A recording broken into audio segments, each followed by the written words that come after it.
Hi friends, welcome to my channel and welcome to the second episode of the Mysore trip. If you missed out the first part, please check the description area or check the top right corner of this video.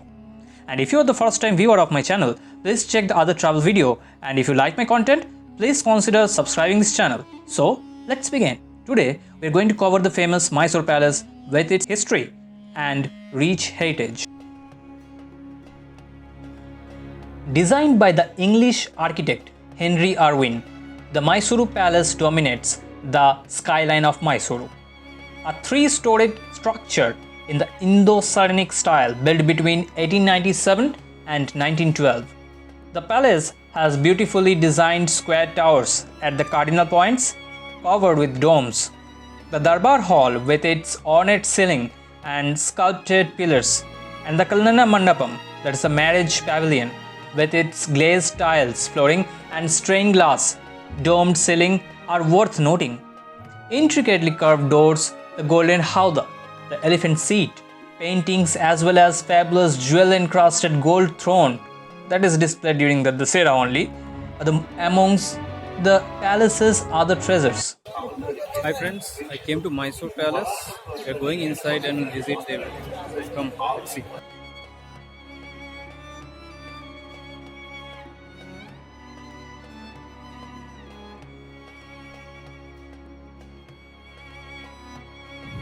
So I came inside.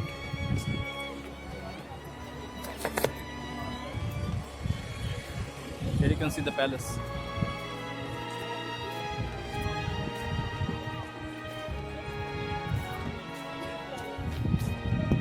Let's go.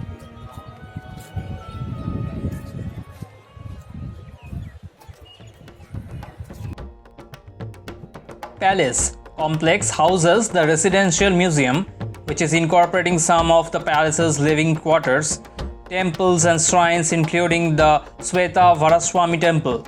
The palace is illuminated on Sundays, public holidays as well as during the Dasera celebration, when 97,000 electric bulbs are used to illuminate it.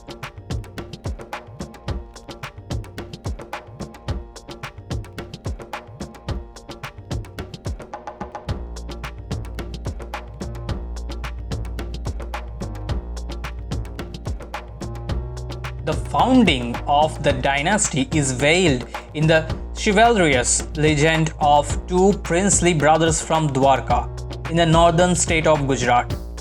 While on pilgrimage in Mysuru, the two princes heard women lament the fate of the local princess Devajamini. The king of Mysuru had died, and the chieftain of Karagail, a neighboring province, was trying to marry the princess and acquire Mysuru by force. Rising to the occasion, the two brothers mobilized troops, killed the Karagail chieftain, and rescued the princess. The grateful princess married the elder of the two brothers, named Yadurava, who became the first ruler of the Vodaya dynasty.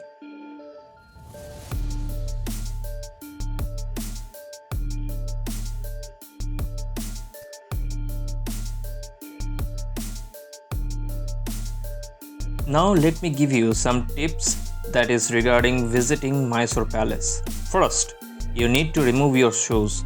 There are lockers for keeping shoes and they charge a minimal amount of ₹2 only.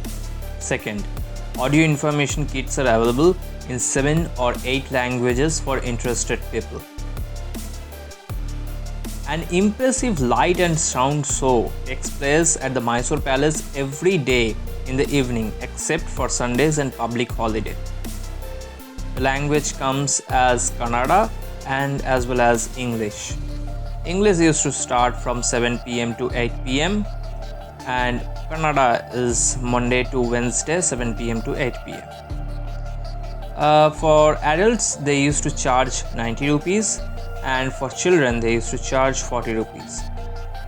The best time to visit the palace is around the time of Dasera, when the entire compound is beautifully decorated and illuminated in a golden hue. The palace is lit every Sunday and on all public holidays.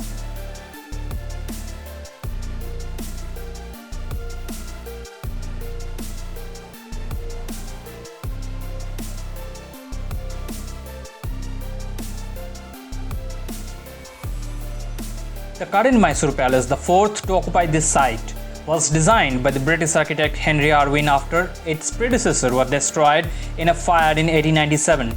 The imposing building that stands today was completed in 1912, but it is believed that a Mysuru Palace was established as part of a wooden fortress by the royal family of Mysuru, the Wodeyars, as early of the 14th century.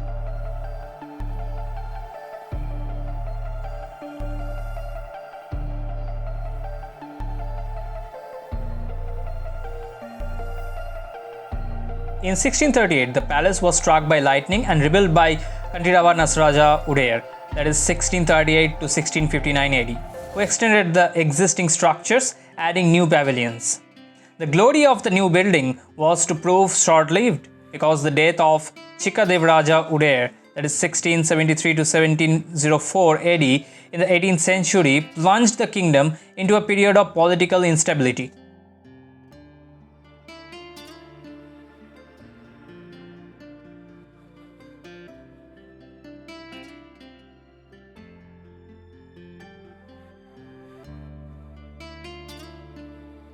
During these turbulent times, the Mysuru Palace slipped into a state of neglect, culminating its demolition in 1793 by Tipu Sultan, the son of Hyder Ali, a maverick general in the king's army who rose to become the ruler of Mysore.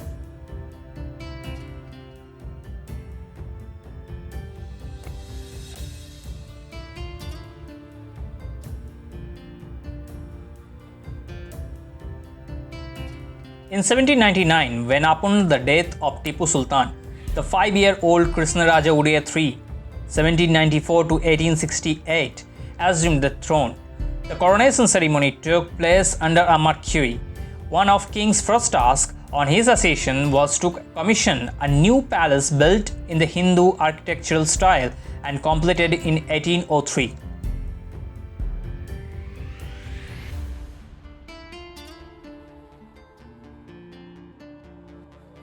Castily constructed palace soon fell into disrepair and in 1897 was razed to the ground by a fire at the wedding ceremony of Princess Jayalakshmi.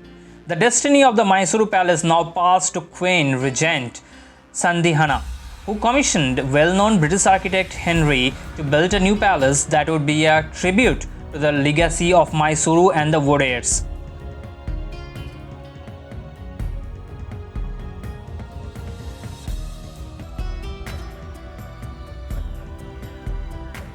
After 1940, Jayachamraj Wodeyar became the 25th and the last ruler of the Mysuru royal family. It is during this period that India won the freedom and monarchy was abolished, closing a chapter in history and ending the era of the Mysuru Maharajas.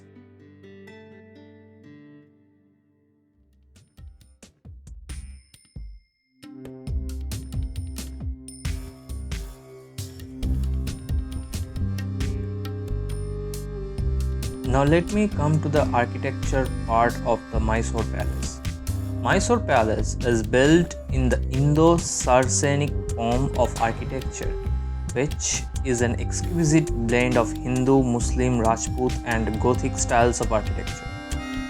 The Indo-Saracenic architecture was an architectural revival movement by British architects in 19th century, drawing elements from the Indo-Islamic and Indian architecture mixed with Gothic and Neoclassical styles. It is a 3-storied stone palace with marble domes and has a 145 feet tall 5-storied tower. There is a large garden surrounding the palace.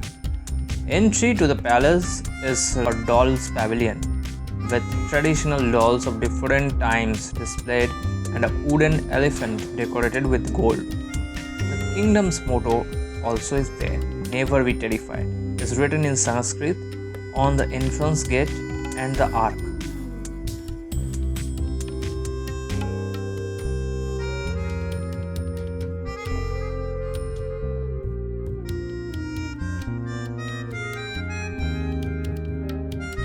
It has 3 gates towards the east, opens only during the Dussehra celebration for VVIPs, to the west, opens only during the Dussehra celebration, and south is for public. There are many secret tunnels from the palace cellar that lead to Srirangapatna and other confidential areas. The Mysore Palace faces the Chamundi Hills, as the Maharajas of Mysore were said to be devotees of goddesses Chamundi. There are 12 temples inside the complex with construction time ranging from 1950s to as back as 14th century.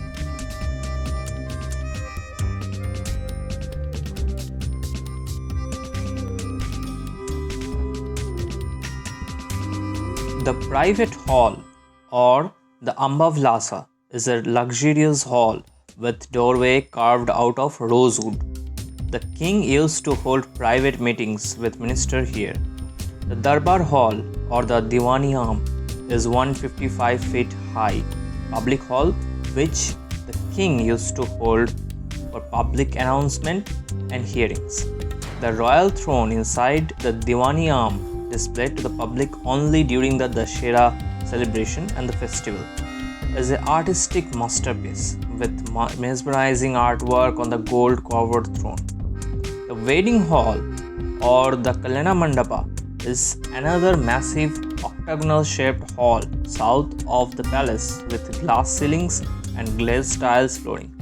The ceiling is fitted with intricate kaleidoscopic artwork. The silver and the gold throne I have shown it at the end of this video, so keep watching this.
Now let me come to the itinerary of Mysore Palace, that is how to reach Mysore Palace. Mysore Palace is located right in the heart of Mysore city. The Mufesal Bus stand is located just a couple of kilometers away from the palace. The KSRTC buses operate from this bus stand at short intervals. You can then walk from the bus stand to the north gate or the east gate, particularly of the palace. Alternately, you can hire an auto rickshaw from the bus stand to go to the palace gate. If you are traveling by train to Mysore, you can hire an auto rickshaw from the outside on the station to reach the palace. There are plenty of auto rickshaws as well as the app cabs, Ola and Ubers available over there to help you out to reach Mysore Palace. And for staying over there, from low budget to luxurious, there are so many good available. Search on the Google and you'll get your favorite hotel over there.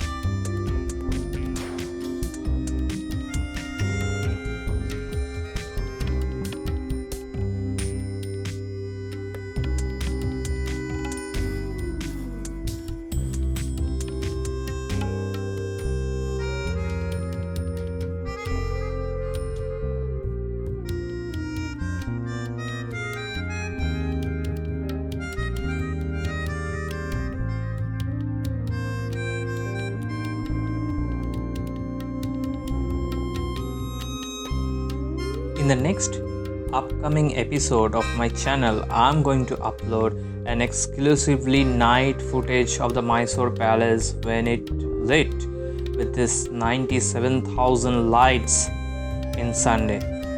So stick on that plan for the next video. Thank you.